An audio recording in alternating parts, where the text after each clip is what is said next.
Assalamu alaikum students of grade 8, welcome to online lecture. I hope everyone is doing well. Students, आज हमारा topic है tenses. आज हम tenses के बारे में पढ़ेंगे। सबसे पहले हम लोग देखते हैं कि वर्ड टेंस जो है वो उसकी एटमोलॉजी क्या है। एटमोलॉजी बोलते हैं किसी भी वर्ड का ओरिजिन क्या है, वो किस वर्ड से निकला है और हिस्टोरिकली उसके अंदर क्या क्या चेंजेस, क्या क्या मॉडिफिकेशंस हुई हैं कि वो एक नया वर्ड जो है वो बन गया। तो अगर हम टेंस को देखें तो टेंस जो वर्ड है वो हमारे पास निकला है फ्रेंच लैंग्वेज के वर्ड टेंस से, फ्रांसीसी ज़बान के लफ्ज़ टेंस से निकला है। और ये जो वर्ड टेंस है ये निकला है लैटिन लैंग्वेज के वर्ड टेम्पस से, यानी लातीनी ज़बान के लफ्ज़ टेम्पस से निकला है टेंस। और टेम्पस का मीनिंग है हमारे पास टाइम, यानी टेंस हमें क्या बताता है, टाइम के बारे में बताता है। किसकी टाइम के बारे में बताता है? टाइम ऑफ एक्शन के बारे में। टाइम ऑफ एक्शन से क्या मुराद है कि जुमले में आप लोगों के पास जो सबसे इम्पोर्टेंट वर्ड होता है वर्ब, वो एक्शन जो भी जुमले में हो रहा होता है उसको हम वर्ब बोलते हैं। तो उसके बारे में बताता है कि वो एक्शन जो है वो किस टाइम हुआ है। ठीक है, तो अब जो टेंस है वो आपको क्योंकि वर्ब के बारे में बताता है तो हम कह सकते हैं कि टेंस जो है वो फॉर्म ऑफ वर्ब है जो ये शो करता है कि कोई काम जो है वो किस वक्त हुआ है। ठीक है, यानी टाइम ऑफ एक्शन के बारे में हमें गाइड करता है। अगर आप वर्ब की जो है वो एटमोलॉजी देखें तो ये निकला है वर्बम से, जिसका मीनिंग है आपके पास अ वर्ड। कौन सा word? The most important word in the sentence. अब जो टेंस होता है इसको हम उर्दू में ज़माना बोलते हैं। ज़माने का मतलब भी टाइम ही होता है। इसको हम 3 टाइप्स में डिवाइड कर सकते हैं। एक हमारे पास ऐसा वक्त होता है जो मौजूदा वक्त होता है, जिसमें कोई काम किया जा रहा होता है, इसे हम हाल भी बोलते हैं, उसे प्रेजेंट बोला जाता है। ठीक है, यानी एक ज़माना जो है वो प्रेजेंट होता है जिसे हम उर्दू में हाल बोलते हैं। और एक जो है वो आपके पास जो है वो टेंस होता है पास्ट, जो यानी गुजरा हुआ जो वक्त होता है उसे हम माजी बोलते हैं। ठीक है, इसी तरह से एक वक्त हमारे पास ऐसा होता है जो अभी आने वाला वक्त होता है, उसे हम मुस्तकबिल बोलते हैं। तो इस तरह से अगर आप देखें तो आपके पास टेंस की 3 टाइप्स हैं, प्रेजेंट, पास्ट और फ्यूचर। अब आपके सिलेबस में क्योंकि इंक्लूडेड है सिर्फ और सिर्फ इंडेफिनिट टेंस, फर्स्ट टर्म के सिलेबस में आप लोगों ने इंडेफिनिट टेंसेस पढ़ने हैं, प्रेजेंट इंडेफिनिट, पास्ट इंडेफिनिट और फ्यूचर इंडेफिनिट। तो हम अपना मेन फोकस जो है वो इंडेफिनिट टेंसेस पे ही रखेंगे। ठीक है, तो अब हम लोग स्टार्ट करते हैं। सबसे पहले प्रेजेंट इंडेफिनिट टेंस है। सबसे पहले हम लोग प्रेजेंट इंडेफिनिट टेंस की रिकॉग्निशन देखेंगे। रिकॉग्निशन बोलते हैं पहचान को, यानी कि अब आप लोगों को पता है कि आप लोगों को उर्दू में जो है वो जुमले दिए जाते हैं पेपर में और आपने उसको ट्रांसलेट करना होता है इंग्लिश में। तो उर्दू में आपको कैसे पता चलेगा कि आपके पास जो जुमला है वो प्रेजेंट इंडेफिनिट का है? तो जुमले के आखिर में आपके पास या तो होगा ता है, या ती है, या ते हैं, या ता हो। जैसे कि अली क्रिकेट खेलता है, सारा क्रिकेट खेलती है, हम क्रिकेट खेलते हैं, या मैं क्रिकेट खेलता हूँ। तो ता है, ती है, ते है और ता हूँ जो है ये हमारे पास इसकी पहचान है। यानी जिस भी जुमले के आखिर में इनमें से कोई एक वर्ड आएगा तो वो कौन सा जुमला होगा आपके पास? प्रेजेंट इंडेफिनिट टेंस होगा। ठीक है, अब इसको हम बाकायदा रूल्स के जो है वो ग्रामर्स के रूल को फॉलो करते हुए इसका सेंटेंस मेकिंग करते हैं कि आपने इंग्लिश में इसको किस तरह से चेंज करना है। उर्दू की और इंग्लिश की दोनों में थोड़ा सा डिफरेंस है। अगर आप उर्दू का सेंटेंस देखें तो आप लोग देखेंगे कि सबसे पहले जो है वो आपके पास सब्जेक्ट है, फ़ाइल है, उसके बाद जो है वो मफ़ऊल दिया हुआ है यानी ऑब्जेक्ट दिया हुआ है और एंड में उसका जो है वो वर्ब दिया हुआ है, फ़ेल दिया हुआ है। जबकि इंग्लिश में अगर आप देखें तो सेंटेंस मेकिंग जो है वो थोड़ी डिफरेंट है। अब ये सेट ऑफ रूल्स जिनको हम फॉलो करके सेंटेंस का स्ट्रक्चर जो है वो फाइनल करते हैं उसको हम सिंटैक्स बोलते हैं। तो अगर प्रेजेंट इंडेफिनिट के केस में आप देखें तो सबसे पहले आपके पास आता है सब्जेक्ट।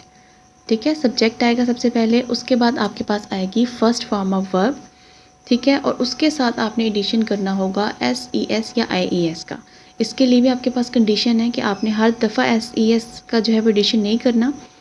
ठीक है, समटाइम्स करना है और समटाइम नहीं करना। किस में करना है किस में नहीं करना वो आप देखें, मैंने नीचे आप लोगों को एक बता दिया है। अब आपने जिनके साथ एस या ई एस का एडिशन करना है वो वर्ड है आपके पास ही, शी, इट या कोई सिंगुलर जो है वो। अगर आपके पास नेम होगा, सिंगुलर चीज़ होगी तो उसके साथ आप एस या ई एस का एडिशन करेंगे। ठीक है, और अगर आपके पास आ जाता है आई, वी, दे, यू या प्लूरल कोई चीज़ आ जाती है तो उसके साथ आप एस या ई एस का एडिशन नहीं करते। ठीक है, और उसके बाद लास्ट में अगर आपके पास ऑब्जेक्ट गिवन हो तो आप उसको एंड में प्लेस करते हैं। ठीक है, ऑब्जेक्ट के बगैर भी सेंटेंस आपका कंप्लीट हो जाता है, लेकिन अगर ऑब्जेक्ट गिवन है तो फिर आप उसे इंग्लिश जो है वो स्ट्रक्चर में, सेंटेंस के स्ट्रक्चर में बिल्कुल लास्ट में रखेंगे। अब अगर आप लोगों ने इसी का जो है वो नेगेटिव बनाना हो, यानी आपने तो ये अफर्मेटिव सेंटेंस का जो है वो स्ट्रक्चर देखा है। अफर्मेटिव सेंटेंस क्या होता है? सिंपल पॉजिटिव सेंटेंस है, इसमें कोई आप नोट इस्तेमाल नहीं कर रहे हैं या इसमें जो कोई क्वेश्चन वगैरह नहीं पूछे जा रहे, तो वो अफर्मेटिव सेंटेंसेस हैं। अगर आपने इसी तरह से कोई सेंटेंस है उसका आपने नेगेटिव जो है वो बनाना है प्रेजेंट इंडेफिनिट का, तो उसमें आपके पास जो है वो दो तरह के हेल्पिंग वर्ब्स होते हैं, एक होता है डू नॉट और एक होता है डज नॉट। ठीक है, अब इसमें भी कंडीशन है, जैसे आपने एस और ई एस का जो है वो रूल याद रखा है कि ही शी इट और सिंगुलर के साथ आपने एस या ई एस का एडिशन करना है। तो जब एस या ई एस का एडिशन जिन वर्ड्स के साथ करना है उन्हीं का नेगेटिव बनाते हुए आप लोगों ने डज नॉट यूज़ करना है। ठीक है, और अगर आप लोगों के पास ऐसे वर्ड आ जाते हैं जैसे आई वी दे यू या प्लूरल हैं, तो उनका जब आप लोग जो है नेगेटिव बनाएंगे तो उनके साथ आप लोग डू नॉट यूज़ करेंगे। इसी तरह से जब आप लोगों ने इसको इंट्रोगेटिव जो है बनाना है, अगर सवालिया जुमला आपके पास, तो उसकी सेंटेंस मेकिंग कैसे होगी कि आप लोग सबसे पहले स्टार्टिंग में जो है वो हेल्पिंग वर्ब यानी डू या डस वो देखेंगे उसको कि सब्जेक्ट के अकॉर्डिंग आप लोग उसका डिसाइड करेंगे सब्जेक्ट आपके पास क्या गिवन है। अगर तो ही शी इट या सिंगुलर है तो आप लोग डस लगा देंगे। ठीक है, आई वी दे यू प्लूरल है तो आप लोग डू लगा देंगे। तो इंट्रोगेटिव में आप डू या डस को सबसे पहले स्टार्टिंग में रखेंगे, उसके बाद आपका सब्जेक्ट आएगा, फिर फर्स्ट फॉर्म ऑफ वर्ब और उसके बाद आप ऑब्जेक्ट को प्लेस करेंगे और उसके बाद एंड में क्वेश्चन मार्क लाजमी लगाएंगे। अगर आप लोगों ने डज नॉट या डू नॉट को शॉर्ट फॉर्म में लिखना है, डोंट या डजेंट आप उसे बोलेंगे तो भी आपका जो है वो आप लिख सकते हैं इस तरह से। अब हम देखते हैं एग्जांपल, अगर आपके पास जो है वो एक सिंगुलर नेम है, अली क्रिकेट खेलता है। ठीक है, एग्जांपल मैंने आपको सिंगुलर की लिया और एक मैं आपको फिर प्लूरल के साथ बताऊंगी। तो आप देखिए आपके फार्मूला में क्या था कि सबसे पहले आपका आएगा सब्जेक्ट। ठीक है, तो सब्जेक्ट इस केस में आपके पास क्या है? अली। अली आपने सबसे पहले फर्स्ट पे प्लेस कर दिया। ठीक है, उसके बाद आपके पास आता है, अगर आप फार्मूले में देखें तो फर्स्ट फॉर्म ऑफ वर्ब। ठीक है, तो फर्स्ट फॉर्म ऑफ वर्ब आपने प्लेस किया यहाँ पे प्ले। अब क्योंकि अली सिंगुलर था तो आपने प्ले के साथ एस या ई एस का एडिशन करना था। ठीक है, तो आप लोगों ने इसके साथ एस लगा दिया और उसके बाद जो आपके पास ऑब्जेक्ट था क्रिकेट को आपने सबसे लास्ट में प्लेस किया। इसी तरह से देखिए आपने जब इसका नेगेटिव बनाया है तो आपने, क्योंकि इसमें एस का एडिशन किया था तो इसमें आपने डज़ यूज़ करना था। ठीक है, तो आपने नेगेटिव बनाते हुए डज़ नॉट यूज़ करना है। Ali does not play cricket. अब आप इस केस में प्ले के साथ एस या ई एस का एडिशन नहीं करेंगे क्योंकि आप ऑलरेडी डू के साथ ई एस लगा के इसको डज़ में चेंज कर चुके हैं। उसके बाद आपने सेम इसी का जब इंट्रोगेटिव बनाना है तो आप लोग जो भी हेल्पिंग वर्ब है आपने यूज़ किया उसको आप स्टार्टिंग में ले आएंगे और बाकी सारा सेंटेंस का स्ट्रक्चर सिंपल वाला रहेगा। उसके बाद आप लोग नेक्स्ट एग्जांपल देखें, प्लूरल के साथ एक एग्जांपल मैंने आप लोगों को दिया है, बच्चे क्रिकेट खेलते हैं। अब क्योंकि इसमें जो बच्चे हैं वो प्लूरल में हमारे पास आ रहे हैं तो चिल्ड्रन आप लोग लिखेंगे सबसे पहले, क्योंकि ये सबसे पहले आपके पास सब्जेक्ट आप लोग ढूंढेंगे, आपके पास जो मेन काम करने वाला है जुमले में वो क्या चीज़ है। ठीक है, वो आपने पिक करना है और सबसे स्टार्टिंग में प्लेस कर देना है। इस केस में काम करने वाले जो है वो आपके पास बच्चे हैं जो एक्शन प्ले कर रहे हैं, तो आपने सबसे पहले स्टार्टिंग में जो है वो चिल्ड्रन लिखना है। उसके बाद इनका एक्शन क्या है, क्या एक्शन कर रहे हैं, वो खेल रहे हैं, आपने प्ले लिखा। अब आपने इस केस में एस या इसका एडिशन नहीं किया क्योंकि आपके पास जो चिल्ड्रन था वो प्लूरल में था। ठीक है, तो आप इसको जो है वो एस के बगैर लिखेंगे और उसके बाद आप लोग एंड में ऑब्जेक्ट को प्लेस करेंगे।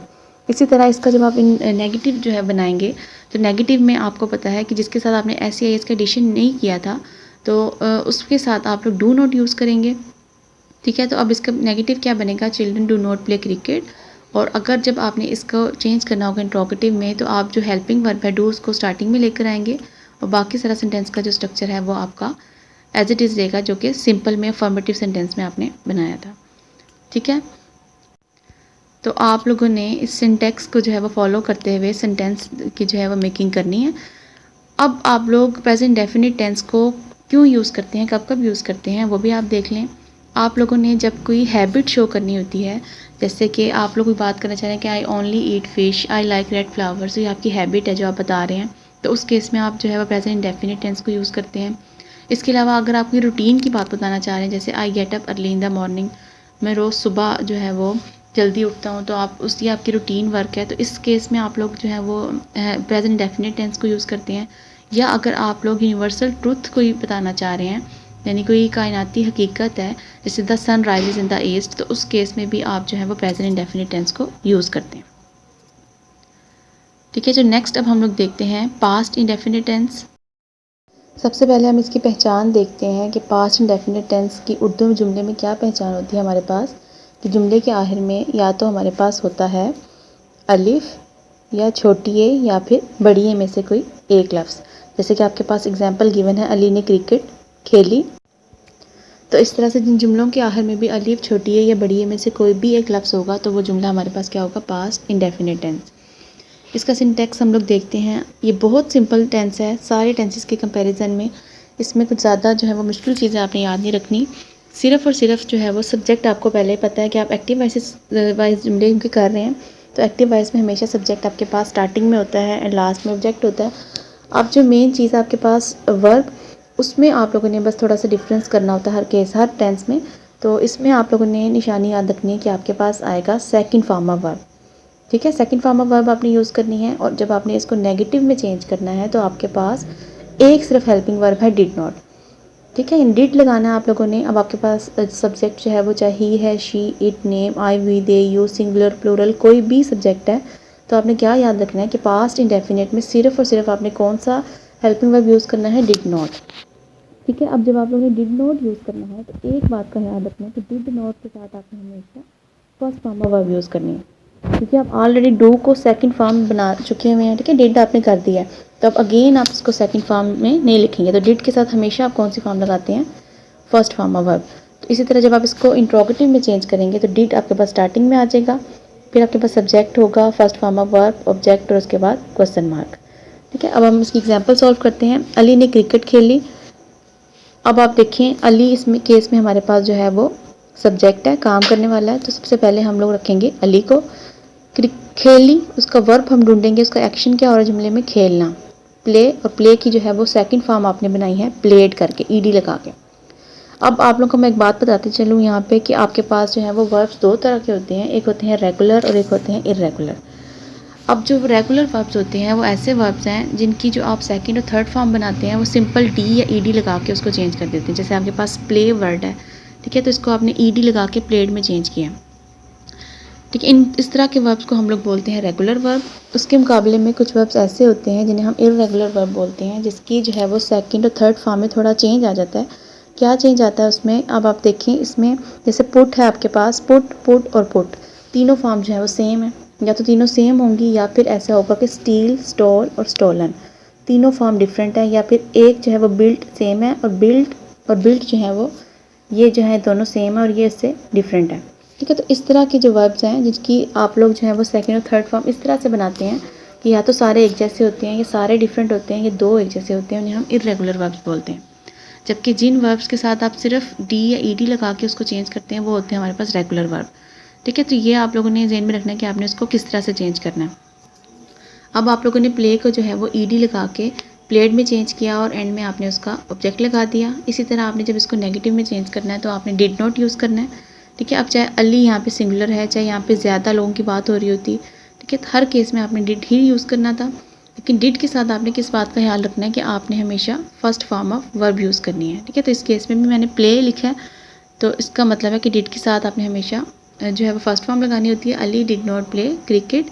और जब आप इसे इंट्रोगेटिव में चेंज करेंगे तो आपका जो डिड है वो आपके पास स्टार्टिंग में आ जाएगा। ठीक है, डिड अली प्ले क्रिकेट। बाकी सारा का सारा जो है वो सेंटेंस का स्ट्रक्चर सिंपल वाला रहेगा, अफर्मेटिव सेंटेंस वाला रहेगा। अब अगर आपके पास जुमले में जो है वो कोई ऐसी बात की जा रही है जिसमें कोई WH फैमिली का जो है वो वर्ड आ गया है, जैसे when, where, why and how में से कोई वर्ड यूज़ हुआ है। फॉर एग्जाम्पल, ने कब क्रिकेट खेली, ठीक है, तो कब का वर्ड आ गया है, व्हेन अब आपने इसमें यूज़ करना है। तो आप लोग क्या करेंगे, सेंटेंस का स्ट्रक्चर आप लोग देखिए, आप लोग ने सिंपली जो है वो WH फैमिली का जो वर्ड होगा, यानी व्हेन अगर यूज़ करना है, ये जो भी वर्ड है वो स्टार्टिंग में लिखेंगे। फिर उसके बाद आपके पास जो है वो डिड आ जाएगा। ठीक है, और उसके बाद बाकी सारा सेंटेंस का स्ट्रक्चर एज इट इज़ जो आपके पास इंट्रोगेटिव में था वैसे ही रहेगा। अब आप देखें कि आप पास्ट इंडेफिनिट टेंस को किस किस टाइम यूज़ करते हैं, इसका यूज़ किन जगहों पे होता है। नंबर 1 है आपके पास कि जब आप जो है वो रूटीन्स वगैरह की बात कर रहे होते हैं, आप पास्ट में अपनी कोई जो है वो डेली रूटीन बताते हैं कि मैं सुबह इतने बजे सो के उठा, मैं बाज़ार गया, या इस तरह से आप जो जुमले बोलते हैं, तो इसमें आप लोग जो है वो सेकंड फॉर्म ऑफ वर्ब यानी यूज़ करते हैं और पास्ट इंडेफिनिट की जो है वो सेंटेंस स्ट्रक्चर बनाते हैं। या इसके अलावा अगर आपने कोई कम्प्लेक्स जो है वो सेंटेंस मेकिंग करनी हो, कम्प्लेक्स स्ट्रक्चर सेंटेंसेस बनाने हो, बड़े बड़े जुमले बनाने हो, तो उसके लिए भी आप पास्ट इंडेफिनिट को यूज़ करते हैं। फ्यूचर इंडेफिनिट टेंस की अगर आप पहचान देखें तो आपके पास जुमले के आखिर में गा, गी या गे में से कोई एक लफ्ज़ आएगा जैसे अली क्रिकेट खेलेगा, सारा क्रिकेट खेलेगी या हम क्रिकेट खेलेंगे। तो जब जुमले के आखिर में इन तीनों में से कोई एक लफ्ज़ होगा तो ये जुमला होगा आपके पास फ्यूचर इंडेफिनिट का। इसका अगर आप जो है वो सिंटेक्स देखते हैं तो सबसे पहले आपके पास अफर्मेटिव जो सेंटेंस है उसमें आपके पास आएगा सब्जेक्ट। ठीक है, हम एक्टिव वॉइस के जुमले कर रहे हैं तो हर एक में सबसे पहले आपने सब्जेक्ट को प्लेस करना है। उसके बाद आपके पास 2 हेल्पिंग वर्ब हैं जिसमें से आपने एक को यूज़ करना है विल और शैल। इसका भी आप लोग रूल देख लें कि आप लोग ट्रेडिशनल इंग्लिश में शैल यूज़ करते हैं फर्स्ट पर्सन के साथ, आई और वी के साथ आप शैल यूज़ करते हैं, जबकि बाकी सारे जो प्रोनाउंस हैं उनके साथ आप विल यूज़ कर सकते हैं। अब मॉडर्न इंग्लिश में आपके पास ये चॉइस होती है कि आप हर सब जो सब्जेक्ट हैं जितने भी प्रोनाउंस हैं उनके साथ आप लोग विल यूज़ करें तो भी आपका राइट कंसीडर किया जाता है। ठीक है, तो अगर आप कन्फ्यूजन से बचना चाह रहे हैं तो आप सब के साथ जो है वो विल लगा दें तो ठीक है, लेकिन अगर आपने शैल यूज़ करना है तो वो सिर्फ और सिर्फ आई और वी के साथ आप यूज़ करेंगे। बाकी सारा सेंटेंस का स्ट्रक्चर जो है वो अफर्मेटिव में आप first form of verb use करेंगे और एंड में ऑब्जेक्ट को प्लेस करेंगे। इस तरह से नेगेटिव बनाते हुए अब आपको याद हो गया होगा कि आप सब्जेक्ट की फ़ौरन बाद हेल्पिंग वर्ब और उसके बाद नोट लगाते हैं, उसके बाद फर्स्ट फॉर्म ऑफ वर्ब और ऑब्जेक्ट। और अगर आपने जब इसे इंट्रोगेटिव में चेंज करना होता है तो आप जो हेल्पिंग वर्ब है उसको स्टार्टिंग में लेकर आते हैं, फिर उसके बाद आपका सब्जेक्ट आता है, फिर first form of verb, object और उसके बाद क्वेश्चन मार्क। ठीक है, अब आप इसकी एग्जाम्पल देखें, अली क्रिकेट खेलेगा। तो इसमें आपके पास जो है वो सबसे पहले आना चाहिए सब्जेक्ट, यानी सब्जेक्ट आपके पास क्या है अली, तो आप इसको करेंगे अली विल प्ले क्रिकेट। ठीक है, तो अगर आपने इसी को जो है वो नेगेटिव में चेंज करना है तो आप विल के फ़ौरन बाद क्या लगा देंगे, नॉट लगा देंगे, very simple, Ali will not play cricket. और अगर आपने इसको इंट्रोगेटिव में चेंज करना है तो आप करेंगे विल अली प्ले क्रिकेट और एंड में क्वेश्चन मार्क। ठीक है, तो अभी आप लोगों ने सिर्फ और सिर्फ एक्टिव वॉइस जो है वो सारे सेंटेंसेस किए हैं और जो पैसिव वॉइस हैं वो हम टॉपिक जो है वो डिफरेंट लेक्चर में कवर करेंगे। आप लोगों ने अभी सिर्फ एक्टिव वॉइस पे रहना है। आप लोगों को जितना भी मैंने समझाया है, ये जो आप लोगों को नज़र आ रहा है, इसमें आप लोगों ने अगर आप इसे लिखना चाह रहे हैं तो आप इसे रफ पे लिखेंगे। नीट कॉपीज़ पे आप लोगों ने सिर्फ और सिर्फ वही लिखना है जो आपको व्हाट्सएप पे नोट्स प्रोवाइड किए जाएंगे। ठीक है, आपने उसको जो है वो कॉपीज़ पे नोट डाउन करना है। वो भी मैं आपको एक दफ़ा दिखा देती हूँ स्टूडेंट्स। आप लोगों को ये नोट्स जो है वो प्रोवाइड किए जाएंगे। इसमें आप लोग जो जो आपको इस तरह आप पहले करते आ रहे हैं, सिर्फ आपने इसमें चेंज क्या किया कि आपने इस दफ़ा पैसिव वॉइस साथ नहीं किए। आप लोगों को जिसमें अंडरलाइन मैंने किए हुए हैं जो भी जो है वो हेडिंग्स, उसको आप लोगों ने मार्कर से लिखना है। ठीक है, ये मैंने अंडरलाइन कर दिया आपके आसानी के लिए, इनको आप मार्कर से लिखेंगे और बाकी सारा का सारा आप लोगों ने पेन से नोट डाउन करना है। ये आप लोगों के पास जो है वो 6 सेंटेंसेस हैं प्रेजेंट इंडेफिनिट के, 6 ही पास्ट के हैं और 6 ही फ्यूचर के हैं। तो आप लोगों ने अब खुद से क्या काम करना है कि बाकी जो 4 सेंटेंसेस हैं हर टाइप के, यानी प्रेजेंट, पास्ट और फ्यूचर इंडेफिनिट के, वो आप लोगों ने खुद से जो है वो बनाने हैं और उसकी प्रैक्टिस करनी है। अल्लाह हाफिज़।